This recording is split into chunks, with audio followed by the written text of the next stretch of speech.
Perintah Kaisar Naga. Bab 1771 sampai dengan 1780. Audiobook Novel Silat. Episode 178. Matt memandang Dev dan terdiam beberapa saat. Jika Dev benar-benar memuja lelaki tua di depannya sebagai gurunya, bukankah dia akan menjadi patriarknya sendiri? Oke, karena kamu mau, maka masuklah ke sekte, dan yang lain akan menunggu di luar. Setelah lelaki tua itu selesai berbicara, sosoknya menghilang dari udara. Dev melihat penampilan gelap di dalam sekte, dan berkata kepada Matt, Tuan Hu, Anda menunggu di sini, saya akan masuk dan melihat. Dev, kamu harus hati-hati. Desak Matt. Dev mengangguk, lalu melangkah ke sekte. Setelah Dev melangkah ke sekte, ruang di belakangnya berfluktuasi, dan kemudian seluruh sosok itu menghilang. Setelah Dev masuk, pemandangan gelap di depannya menghilang, diikuti oleh istana yang menjulang tinggi, dan pemandangan yang damai dan sibuk. Saya melihat bahwa semua orang di sini berpakaian sebagai master jimat, dan jimat di langit juga terbang secara acak, tetapi orang-orang ini tampaknya tidak dapat melihat Dev sama sekali. Mungkinkah ini gambaran pada masa kemakmuran sekte Tianfu? Dev tidak bisa menahan diri untuk tidak bergumam pada dirinya sendiri. Tepat ketika Dev dalam keadaan linglung, lelaki tua itu tiba-tiba muncul di depan Dev dan berkata kepada Dev, "Ikuti aku." Dev mengangguk, dan mengikuti lelaki tua itu ke aula yang menjulang tinggi. Kemudian berhenti di depan sebuah patung, lalu lelaki tua itu bergumam, dan patung itu berkedip 3 kali. Pada saat ini, lelaki tua itu memandang Dev dan berkata, "Untuk memasuki sekte Tianfu saya, Anda tidak perlu memiliki pikiran yang mengganggu dan hati yang kuat. Sekarang saya ingin memasuki tubuh Anda harus rileks dan melepaskannya kesadaran spiritualmu." Dev juga tidak memiliki hati jahat, jadi dia menutup matanya sedikit, dan membuka semua kesadarannya, menunggu lelaki tua itu memeriksanya. Segera, lelaki tua itu berubah menjadi seberkas cahaya dan langsung memasuki tubuh Dev.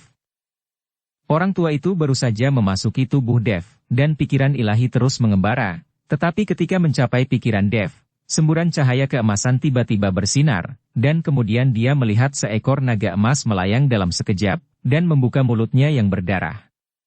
Terhadap orang tua itu, mata naga emas itu seperti lentera, penuh kesombongan, menatap lelaki tua itu dari posisi tinggi. Dan wajah lelaki tua itu berubah drastis, perasaan spiritualnya terus mundur, dan dia buru-buru keluar dari tubuh Dev. Dev membuka matanya dan menemukan bahwa lelaki tua itu sudah meneteskan keringat, dan matanya penuh ketakutan. "Senior, apakah kamu sudah menyelesaikan pemeriksaan?" Dev bertanya. Orang tua itu tidak mengatakan sepatah kata pun, dan butuh waktu lama baginya untuk pulih. "Kamu adalah tubuh sebenarnya dari naga emas, putra naga langit, aku sudah lancang, tolong maafkan aku." Seperti yang dikatakan lelaki tua itu, dia berlutut di depan Dev. Dev tampak terkejut, dan buru-buru membantu lelaki tua itu berdiri. "Senior, banyak orang mengatakan itu tentangku, bisakah kamu memberitahuku siapa ayahku? Apakah itu naga?" Melihat lelaki tua itu juga mengatakan bahwa dia adalah putra naga, Dev langsung bertanya. Melihat Dev mengajukan pertanyaan ini, lelaki tua itu bertanya dengan rasa ingin tahu. "Kamu tidak tahu siapa ayahmu?" Dev menggelengkan kepalanya, "Saya belum pernah bertemu orang tua kandung saya sejak saya lahir." Ketika lelaki tua itu mendengar ini, dia terdiam sejenak dan berkata, "Ini mungkin kehendak Tuhan." Ketika energi spiritual dihidupkan kembali, malapetaka akan muncul lagi. Mungkin kamulah yang akan mendamaikan malapetaka ini. Merupakan suatu kehormatan bagi sekte Tianfu kami untuk mengajari Anda mantra sekte Tianfu kami. Mendengar apa yang dikatakan lelaki tua itu, Dev menjadi semakin bingung. Dia ingin terus bertanya, tetapi lelaki tua itu sedikit tersenyum, dan seluruh tubuhnya memancarkan cahaya. Segera setelah itu, tubuh lelaki tua itu perlahan kabur, berubah menjadi jimat, dan dengan cepat memasuki tubuh Dev. Dev hanya merasakan sakit yang tajam di otaknya, dan kemudian satu demi satu mantra mulai berkedip. Dev buru-buru duduk bersila, mencerna mantra besar ini. Saat ini, aura Dev berkembang pesat. Matt bersama Jarvis menunggu di luar. Dan setelah menunggu lama, Dev tidak juga keluar. "Tuan Hu, apakah Tuan Chen baik-baik saja? Mengapa dia tidak keluar begitu lama?" Jarvis bertanya. Seharusnya baik-baik saja, Kids tunggu saja, kata Matt.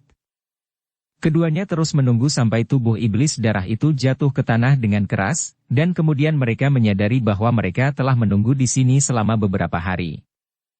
Kali ini, Matt juga sedikit cemas. Orang ini, waktu kontrol tubuh iblis darah sudah habis, mengapa belum ada bayangan Dev? Terlalu lama. Melihat iblis darah yang jatuh ke tanah, Matt menghela nafas.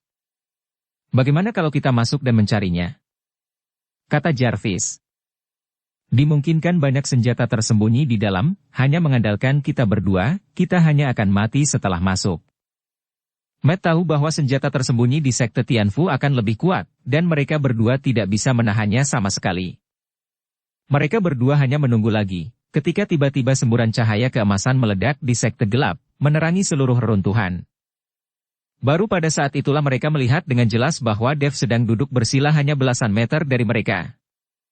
Saya melihat cahaya keemasan di tubuh Dev terus berkedip, seperti matahari, menerangi seluruh reruntuhan. Dev tiba-tiba membuka matanya, dan cahaya keemasan keluar dari matanya. Napas di tubuhnya meledak. Terlihat sangat bersemangat. Begitu Dev mengepalkan tinjunya, dia merasa sangat nyaman di sekujur tubuhnya. Ini, apakah aku menerobos ke peringkat 5 Wuhou Agung? Mata Dev penuh kejutan, dia tidak menyangka bahwa setelah mencerna mantranya, kekuatannya akan langsung melompat dari Wuhou Agung dari peringkat ketiga ke peringkat kelima. Anda harus tahu bahwa lompatan alam besar semacam ini membutuhkan terlalu banyak sumber daya dan energi. Cahaya keemasan di tubuh Dev perlahan menghilang, dan seluruh runtuhan sekte Tianfu kembali menjadi gelap lagi. Pada saat ini, Dev menggumamkan sesuatu, dan dia menarik udara. Segera setelah itu, nyala api menyala di udara, dan nyala api menyala dengan liar, menyinari sisa-sisa sekte Tianfu lagi. Dev melihat sekeliling, hanya untuk melihat sepotong puing di mana-mana, dan di antara puing-puing itu, ada banyak tulang berserakan. Tulang-tulang ini semua pasti murid dari sekte Tianfu. Melihat situasi tragis di depannya, Dev memikirkan pemandangan damai yang dia lihat tadi, itu seperti langit dan bumi. Tampaknya pertempuran antara dewa dan iblis ribuan tahun yang lalu benar-benar tragis. Dev, teknik jimat dari sekte Tianfu telah diteruskan kepadamu? Matt bergegas maju dan bertanya pada Dev. Dev mengangguk. Matt sangat senang, ingat, kamu harus punya waktu untuk mengajariku. Tuan Chen, karena Anda telah memperoleh warisan, ayo kita pergi. Kata Jarvis. Baik. Setelah Dev selesai berbicara, dia menemukan bahwa iblis darah itu hilang, jadi dia bertanya dengan heran. Di mana iblis darah itu? Dev melepaskan kesadarannya dan menemukan bahwa kesadarannya tidak dapat dihubungkan dengan iblis darah. Waktunya untuk mengendalikan mayat boneka sudah habis. Jarvis menunjuk ke mayat iblis darah yang tergeletak di tanah dan berkata. Melihat ini, Dev merasa kesal di wajahnya, dia tidak pernah berpikir bahwa dia telah tinggal di sini selama beberapa hari. Meskipun kekuatannya telah meningkat pesat, dia tidak bisa mengendalikan iblis darah sama sekali.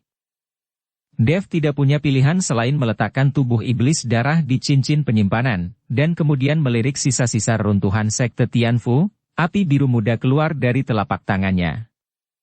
Dengan lambaian telapak tangan, api menutupi langit dan menutupi tanah, dan tulang-tulang yang berserakan di tanah semuanya terbakar dalam api. Melihat runtuhan sekte Tianfu yang telah menjadi abu, Dev keluar bersama Matt dan yang lainnya. Dev, yang telah mendapatkan warisan Mantera, segera pergi ke penjara bawah tanah untuk mencari cara menyelamatkan Yuki. Dia ingin memverifikasi apakah yang dikatakan Jane itu benar. Kali ini, Matt tidak punya alasan untuk tinggal di kota Baihai, karena tidak ada peninggalan sekte Tianfu, jadi Matt tidak punya alasan untuk tinggal. Poin lainnya adalah Matt ingin mengikuti Dev dan meminta Dev untuk mengajarinya mantra. Ketiganya kembali ke Kyoto bersama. Kyoto, aliansi seni bela diri. Sejak aliansi seni bela diri dihancurkan, hanya dalam beberapa hari, sebuah bangunan yang lebih megah bangkit kembali. Dan kali ini, ada 7 jubah hitam perak duduk di aliansi seni bela diri, yang masing-masing adalah kekuatan Wuhou Agung peringkat akhir, dan di antara 7, 2 di antaranya memegang senjata suci bela diri di tangan mereka. Dunia seni bela diri Kyoto, bahkan seluruh dunia seni bela diri Daxia, itu adalah eksistensi teratas. Ketujuh jubah hitam perak ini dianggap yang terbaik di seluruh jubah hitam perak, dan mereka akan dipromosikan menjadi jubah hitam emas dalam waktu singkat. Kali ini mereka duduk di aliansi seni bela diri, yang bisa dianggap sebagai ujian sebelum promosi. Dan di kursi utama aliansi seni bela diri, lelaki tua bungkuk itu tiba-tiba muncul di atasnya. Tuan utusan iblis. Melihat ini, tujuh jubah hitam dan perak dengan cepat berteriak dengan hormat. Selama kalian bertujuh bisa menangkap Dev, kalian bisa dipromosikan menjadi jubah emas hitam. Sekarang senjata suci di tangan Dev telah hancur, diperkirakan mayat boneka itu tidak dikendalikan lagi, jadi ketujuh dari kalian bergabung, tidak sulit bagi kalian jika ingin menangkapnya. Tapi jangan meremehkannya. Yang terpenting jangan sampai menghancurkan tubuh fisiknya. Tubuh fisik dan kekuatannya masih berguna. Pria tua bungkuk itu berkata kepada ketujuh orang itu. Seperti yang diperintahkan. Tujuh orang mengangguk. Segera, sosok lelaki tua bungkuk itu menghilang dari kursinya, dan ketika dia muncul, dia sudah berada di alam rahasia. Pria tua bungkuk itu berjalan cepat ke ruang rahasia, membuka jendela misterius di ruang rahasia, dan di dalamnya gelap gulita. Pria tua bungkuk itu diam-diam melafalkan beberapa formula, dan ruang rahasia itu tiba-tiba menyala. Saya melihat genangan cairan gelap di ruang rahasia, sangat menjijikkan untuk dilihat. Tapi saat ini, di kolam itu, Zeke berendam telanjang di dalamnya. Tubuh fisik anak ini sangat bagus, sepertinya waktunya telah tiba. Pria tua bungkuk itu memandangi tubuhnya dengan jijik, lalu membuka pintu dan masuk. Dengan lambaian telapak tangan lelaki tua bungkuk itu, kabut hitam muncul dari tubuh Zeke, dan kemudian berubah menjadi wujud manusia. Ini adalah jiwa dalam tubuh Zeke, yang telah hidup berdampingan dengan Zeke. Tuan utusan iblis. Melihat lelaki tua bungkuk itu, jiwa buru-buru memberi hormat. Tubuh fisik anak ini sangat kuat, dan dia bisa berendam di kolam ilmu hitam ini untuk waktu yang lama.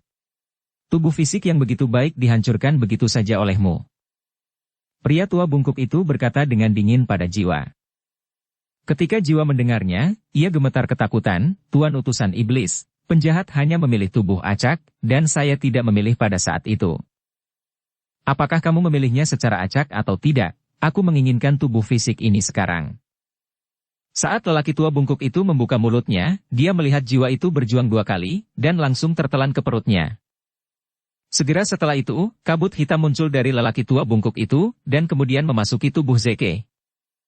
Dan lelaki tua bungkuk itu langsung kehilangan kesadaran dan jatuh ke tanah, lalu jatuh ke dalam kolam yang gelap.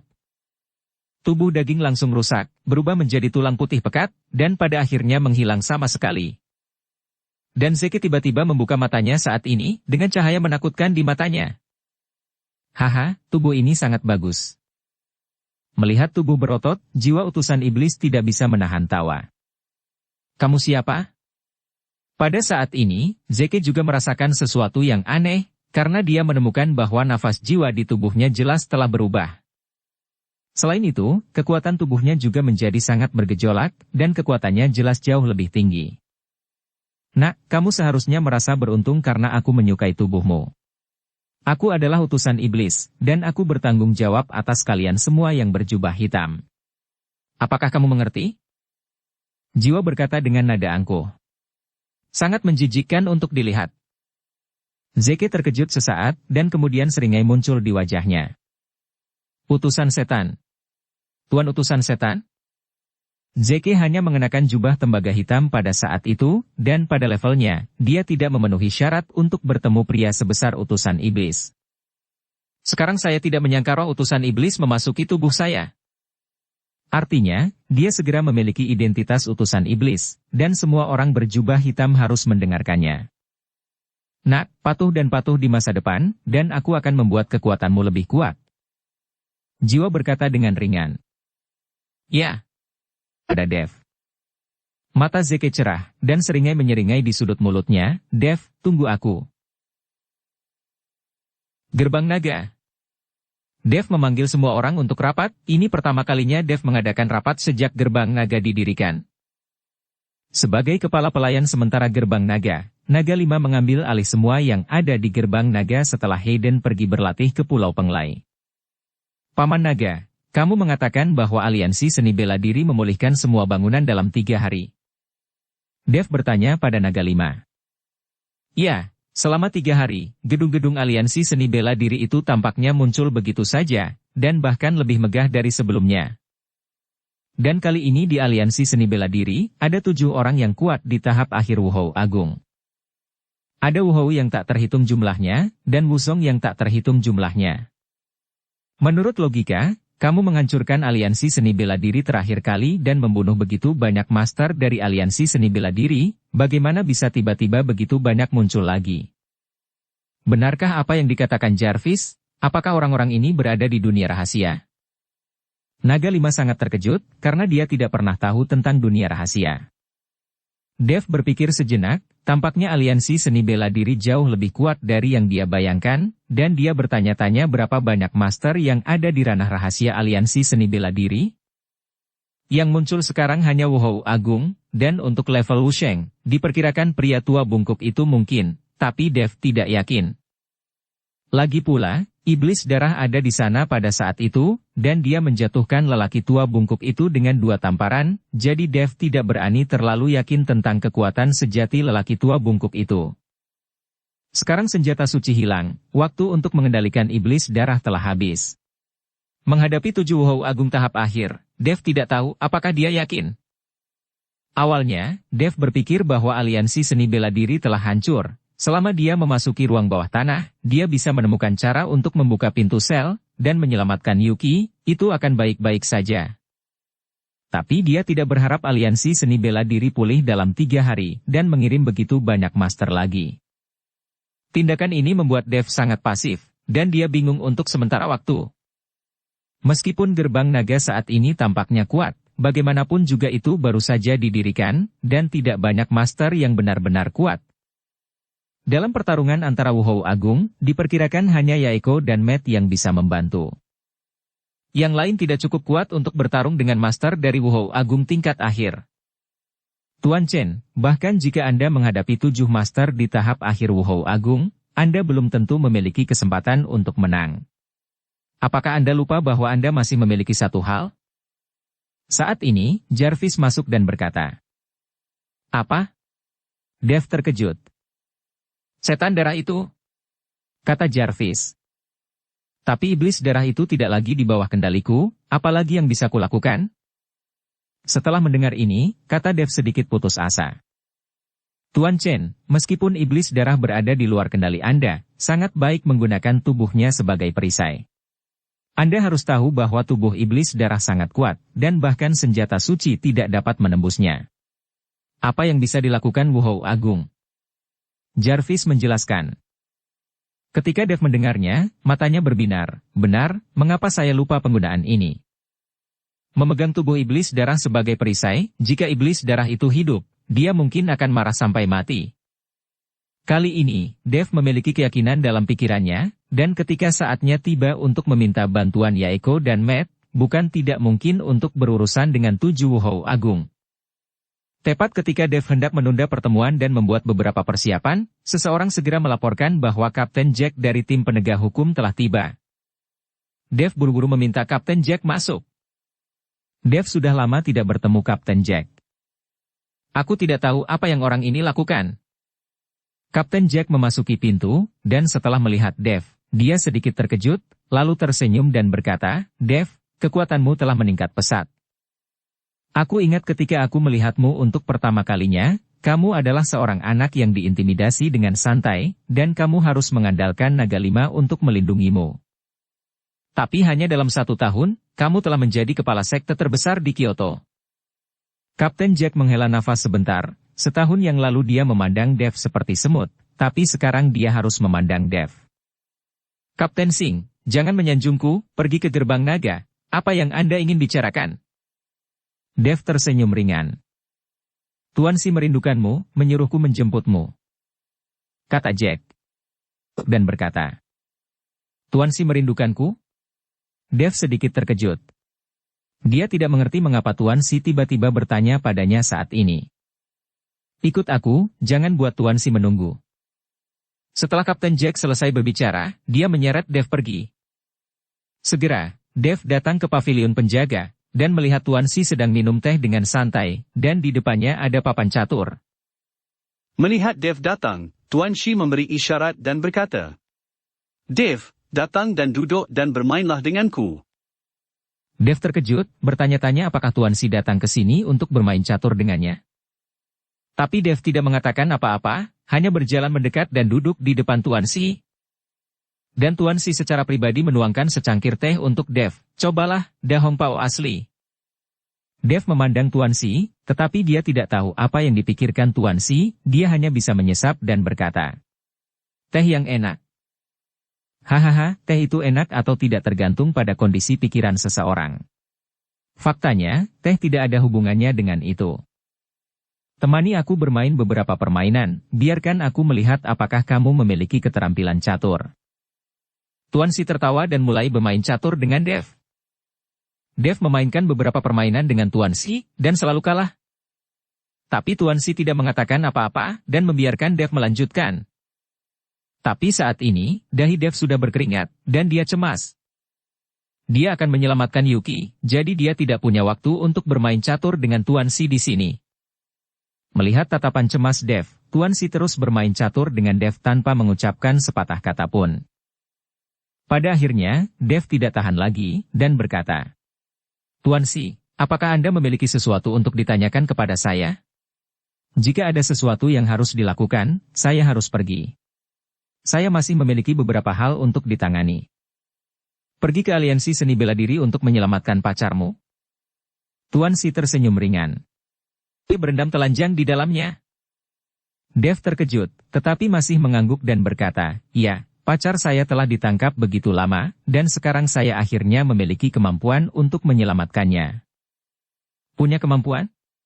Tuan Si mengangkat kepalanya perlahan, menatap Dev dan berkata, "Apa kekuatanmu sekarang?" "Wuhou Agung peringkat kelima," kata Dev. "Wuhou Agung peringkat 5. Membiarkan Dev melanjutkan. Setelah Tuan Si selesai berbicara, dia tiba-tiba melambaikan telapak tangannya ke arah Dev. Dev merasa ngeri, dan secara naluriah ingin mundur, tapi sudah terlambat. Saya melihat tubuh Dev terbang keluar, dan kemudian menabrak kursi, menghancurkan kursi itu berkeping-keping. Namun, tubuh Dev tidak terluka, dan dia menatap Tuan Si dengan ekspresi muram. "Apakah kamu berpikir bahwa dengan kekuatanmu, kamu dapat menangani 7 Wuhou Agung peringkat akhir dan 2 senjata suci?" Tuan Si memandang Dev dan bertanya, "2 senjata suci?" Dev terkejut, "Kamu mengatakan bahwa aliansi seni bela diri sekarang memiliki 2 senjata suci?" "Ya." Tuan Si mengangguk. Kali ini Dev panik, saat itu Dev sedikit kewalahan dengan senjata bela diri, untungnya ada iblis darah. Sekarang pihak lawan memiliki 7 Wuhou Agung yang memegang 2 senjata suci, bagaimana Dev memiliki peluang untuk menang? Dev benar-benar tidak bisa mengetahuinya mengapa aliansi seni bela diri ini kaya dan kuat. Dan kenapa ada banyak artefak suci di tangan mereka, layaknya kain lep? Sekarang apakah kamu masih berpikir bahwa dengan kekuatanmu, kamu bisa menyelamatkan pacarmu? Tuan Si bertanya. Dev tidak mengatakan sepatah kata pun, karena dia tahu bahwa dengan kekuatannya, dia benar-benar tidak dapat menyelamatkan Yuki. Dengan wajah sedih, Dev kembali duduk. Semangat juang dan nafas di tubuhnya menghilang dalam sekejap. Melihat Dev seperti itu, Tuan Si tersenyum, dan berkata perlahan, "Tapi kamu tidak perlu berkecil hati, apa yang kamu miliki sebenarnya tidak dimiliki orang lain." Seperti yang dikatakan Tuan Si, cahaya merah redup terpancar dari telapak tangannya, dan kemudian dia melambai ke arah Dev. Pedang pembunuh naga di tubuh Dev langsung keluar. Dev tampak terkejut.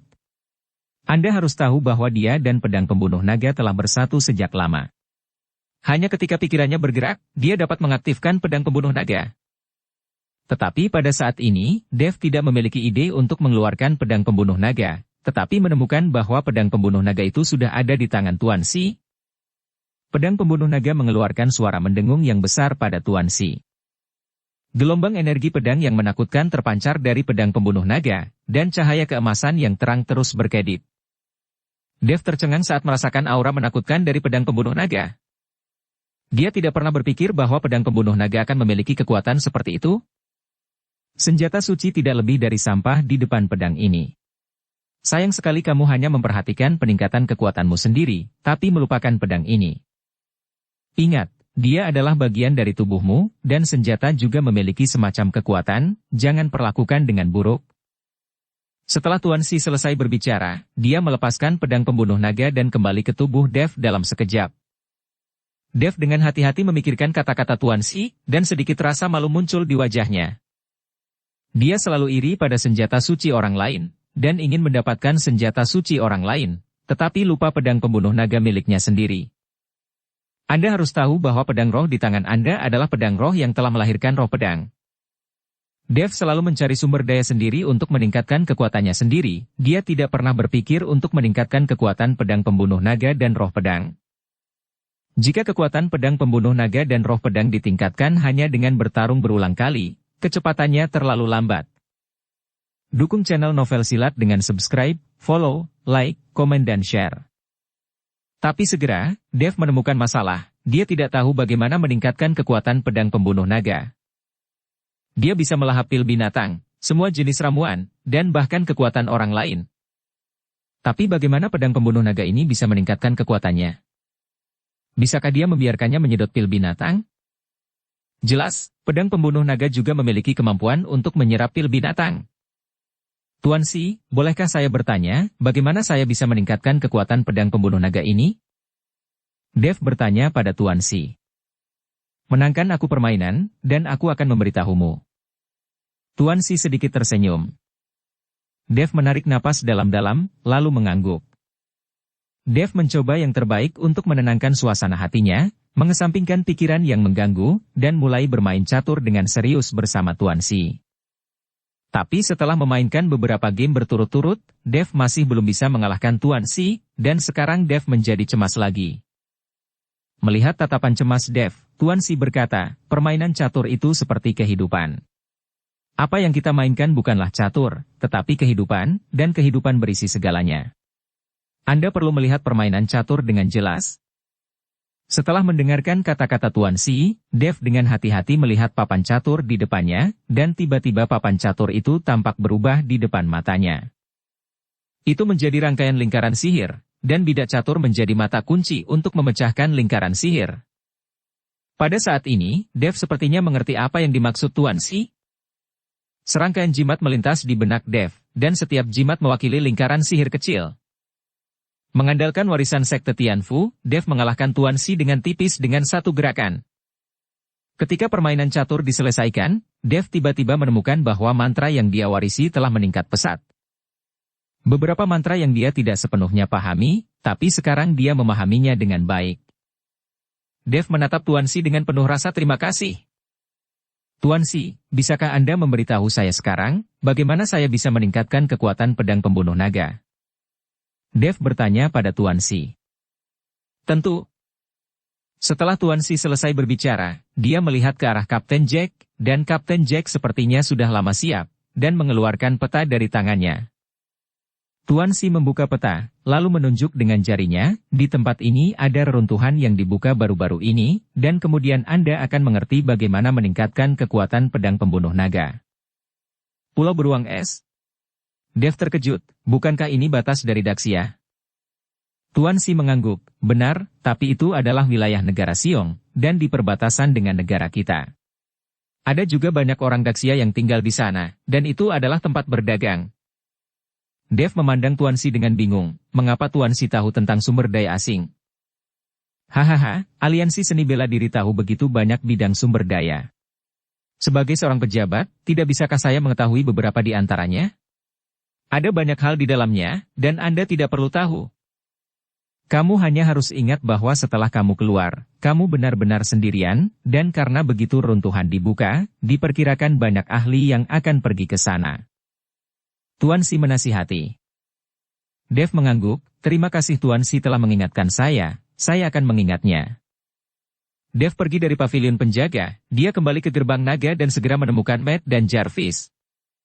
Lagi pula, Kedua orang ini memiliki informasi yang baik, jadi tanyakan apakah mereka mengetahui sesuatu tentang reruntuhan pulau beruang es. Entahlah, aku jarang terlibat dalam urusan luar negeri. Matt menggelengkan kepalanya dan berkata. Di sisi lain, Jarvis sedikit mengernyit, seolah-olah dia sedang memikirkan sesuatu, dan kemudian berkata, jika saya ingat dengan benar, ratusan tahun yang lalu, seharusnya ada sekte besar di Pulau Beruang Es, yang disebut sekte pencari pedang, dan seluruh sekte menggunakan pedang, dan ada banyak pembuat pedang di Pulau Beruang Es. Pada saat itu, beberapa master pedang pergi ke sekte pencari pedang untuk meminta nasihat, dan banyak dari mereka kembali tanpa hasil. Namun, untuk beberapa alasan yang tidak diketahui, sekte-sekte pencari pedang menghilang begitu saja. Dulu ada desas-desus bahwa sekte pencari pedang memiliki pedang roh yang lepas kendali dan membunuh semua orang di sekte pencari pedang dalam satu malam. Tapi apakah itu benar atau tidak, saya tidak tahu, itu semua hanya rumor. Mendengar apa yang dikatakan Jarvis, Dev segera merasa bahwa relik ini pasti ada hubungannya dengan sekte pencari pedang.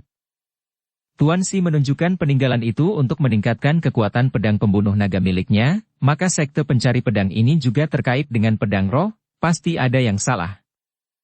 2 hari kemudian, kalian akan pergi ke Pulau Beruang Es bersamaku, dan reruntuhan di Pulau Beruang Es akan dibuka, mungkin ini adalah reruntuhan dari sekte pencari pedang. Dev berkata kepada Jarvis dan Matt. Jarvis tidak mengatakan apa-apa, Matt melengkungkan bibirnya, tempat sialan itu, aku bisa membeku sampai mati, jadi sungguh menyakitkan pergi ke sana. Tuan Hu, dengan kekuatanmu saat ini, kamu tidak akan kedinginan bahkan jika kamu telanjang. Tidak ada alasan untuk mati kedinginan. Jarvis bertanya dengan bingung. Dev tahu bahwa Matt tidak ingin pergi ke tempat yang begitu jauh, betapa menyenangkan berada di kota Praja Wendou. Tuan Hu, saya mendengar bahwa wanita di negara Siong memiliki rambut biru dan mata biru, dan mereka semua sangat berkembang. Apakah itu benar? Dev pura-pura tidak mengerti apa-apa dan meminta nasihat. Ketika Matt mendengarnya, matanya berbinar. Ya, saya akan bersiap-siap dan berangkat dalam 2 hari. Melihat Matt seperti itu, Jarvis tertawa, hohohoho. Tuan Chen sekarang mengendalikan Tuan Hu sampai mati. Setelah memutuskan untuk pergi ke Pulau Beruang Es, Dev menggunakan waktu ini untuk memeriksa informasi dari sekte pencari pedang. Sayang sekali hanya ada sedikit informasi tentang sekte pencari pedang, lagi pula itu sudah menjadi sekte luar negeri, jadi tidak banyak informasi yang ingin ditanyakan oleh Dev. Tepat sebelum hari terakhir keberangkatan, Dev tiba-tiba menerima telepon dari Ellie, memintanya pergi ke Istana Teratai Merah. Dev berpikir bahwa sesuatu telah terjadi, jadi dia segera bergegas. Ketika dia datang ke Istana Teratai Merah, Dev merasa ada yang tidak beres dengan suasananya. Sekelompok gadis semua menatapnya secara langsung, dan ada sedikit kemarahan di mata mereka. Dev yang bingung ini, dia tidak tahu bagaimana dia menyinggung wanita-wanita ini. Meskipun Dev tidak tahu di mana dia menyinggung mereka, tetapi ditatap oleh para wanita ini, Dev menjadi bingung. Wanita-wanita ini tidak berbicara, hanya memandang Dev seperti ini.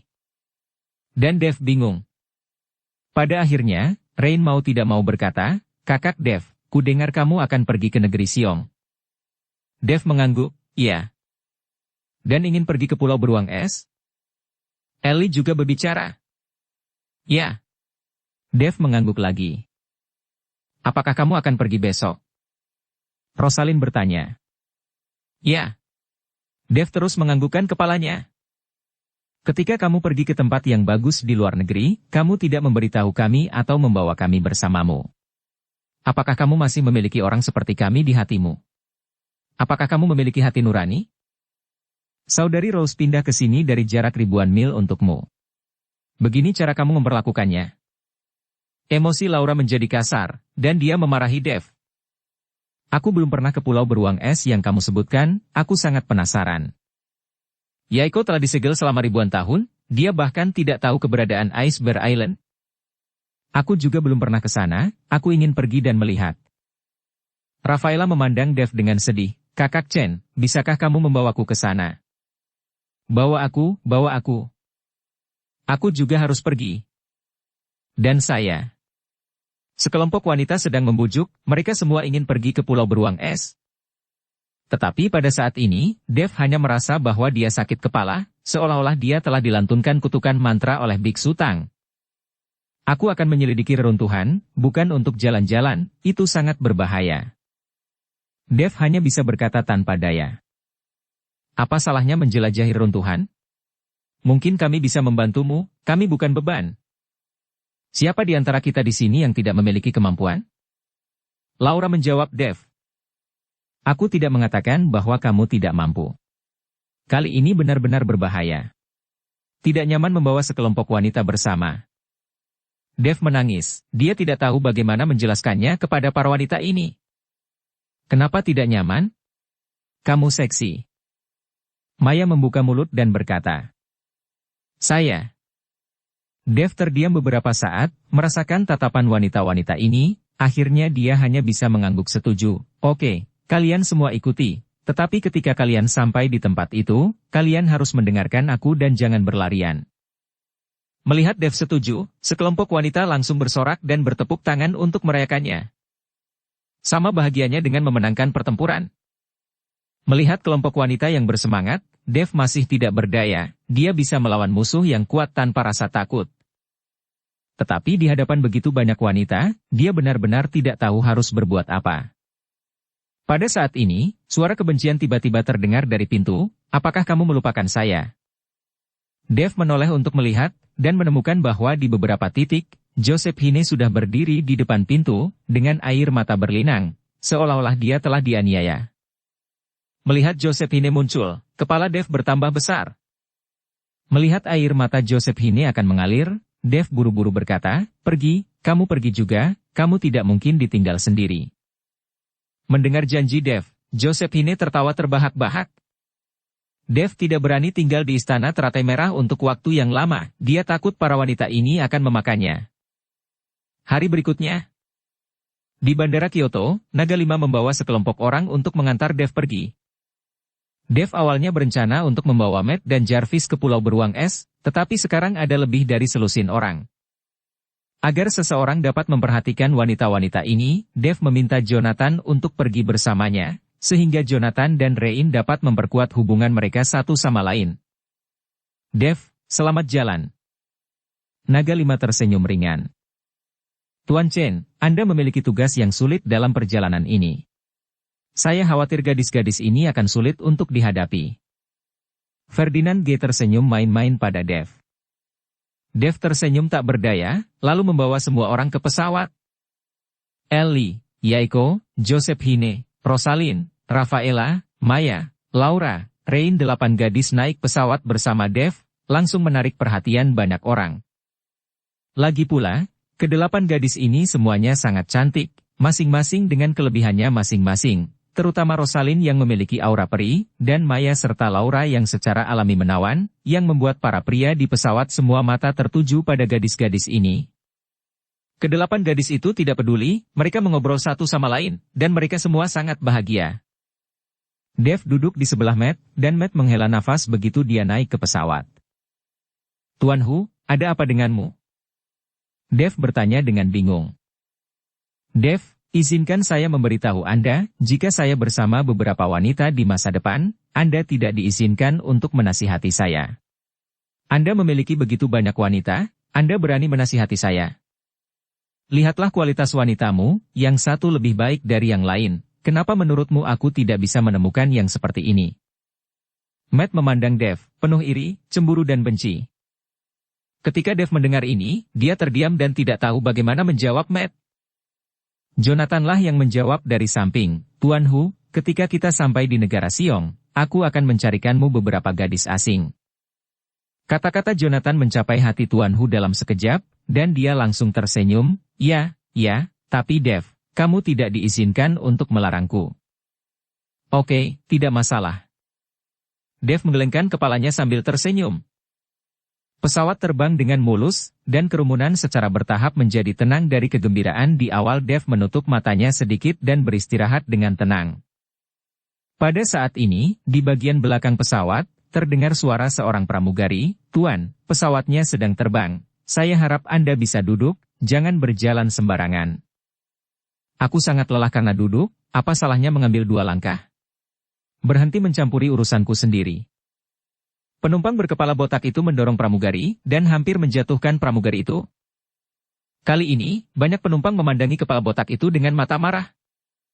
Tapi melihat ekspresi garang di wajah kepala botak itu, tidak ada yang berani angkat bicara. Kepala botak itu berjalan maju, dan pada titik tertentu, sekuntum mawar muncul di tangannya. Kemudian dia berjalan di depan 8 gadis itu dan menatap mereka dengan mata menyipit. Merasakan tatapan pria botak itu, ke-8 gadis itu mengerutkan kening dengan jijik di wajah mereka. Dev, seseorang menyukai wanitamu. Matt mendorong Dev, yang matanya terpejam, dan berkata. Dev membuka matanya, menatap kepala botak itu, lalu menutup matanya lagi. Melihat Dev tidak menanggapi, Matt berkata dengan heran. Dev, apakah kamu tidak peduli ketika seseorang menganiaya wanitamu? Tidak masalah, si botak itu akan sial. Dev berkata dengan santai. Ellie dan yang lainnya tidak mudah dipusingkan. Memilih satu secara acak mungkin akan membuat kepalanya botak, jadi Dev tidak perlu takut. Pada saat ini, kepala botak itu merasakan pandangan jijik dari beberapa gadis, tetapi dia tidak peduli sama sekali, dan berkata dengan senyum di wajahnya, Saudari, bisakah kita mengenal satu sama lain? Ketika Anda tiba di pulau beruang es, aku akan memenuhi semua kebutuhan dasar hidup. Mainkan apapun yang kamu mau. Aku juga bisa mengajakmu makan makanan lokal dan mengunjungi semua atraksi tanpa mengeluarkan uang sepeser pun. Kepala botak itu menyanjung dirinya dengan penuh semangat, berharap bisa membangun citra di antara Ellie dan yang lainnya.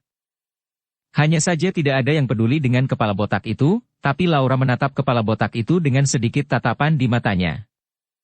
Merasakan mata Laura, kepala botak itu bergetar, dan langsung menyerahkan mawar di tangannya ke Laura. Kakak, kurasa kita ditakdirkan untuk satu sama lain, bisakah kita meninggalkan informasi kontak satu sama lain? Kepala botak melihat bahwa hanya Laura yang menatapnya, dan tahu bahwa triknya berhasil. Selama ada wanita yang terpikat, kepala botak menaruh seluruh perhatiannya pada Laura saat ini. Saudaraku, aku benar-benar berpikir kita ditakdirkan. Mata Laura memancarkan ekspresi gembira.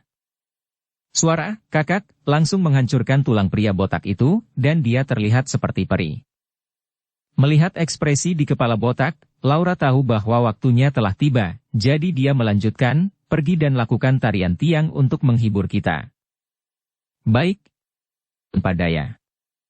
Kepala botak memandang Laura dengan mata kabur, dan iler akan mengalir keluar, dia mendengarkan apapun yang dikatakan Laura.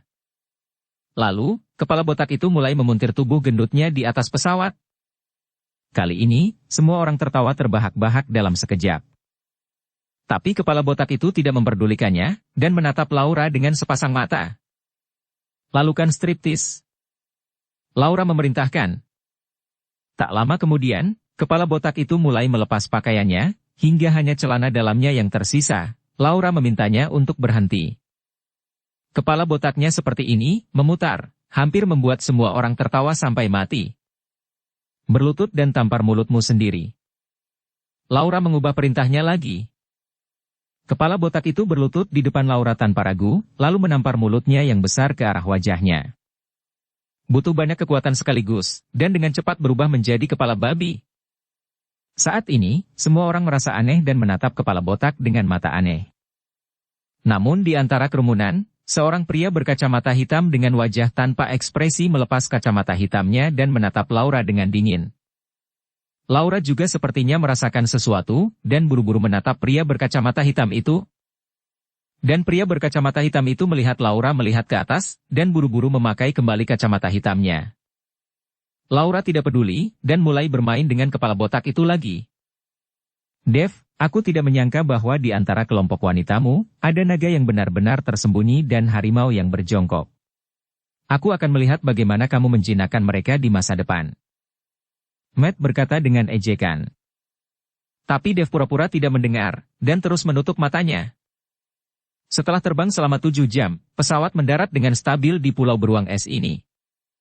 Awalnya, tidak ada bandara di sini. Tetapi karena ledakan perdagangan baru-baru ini dan semakin banyak turis, sebuah bandara dibangun. Ketika Dev dan yang lainnya berjalan menuju pesawat, mereka melihat hamparan lapangan salju putih yang luas, yang membentang sejauh mata memandang, tidak ada apa-apa selain salju. Sebuah mobil polisi sedang menunggu, dan pria botak itu segera dibawa pergi begitu dia turun dari pesawat. Suhu di pulau beruang es ini minus 20 hingga 30 derajat sepanjang tahun, jadi semua orang di sini memakai jaket kulit besar. Dan Dave dan yang lainnya mengenakan pakaian yang sangat tipis, tetapi dengan kekuatan mereka saat ini, mereka tidak lagi takut pada hawa dingin yang parah. Tuan, apakah Anda ingin membawa mobil?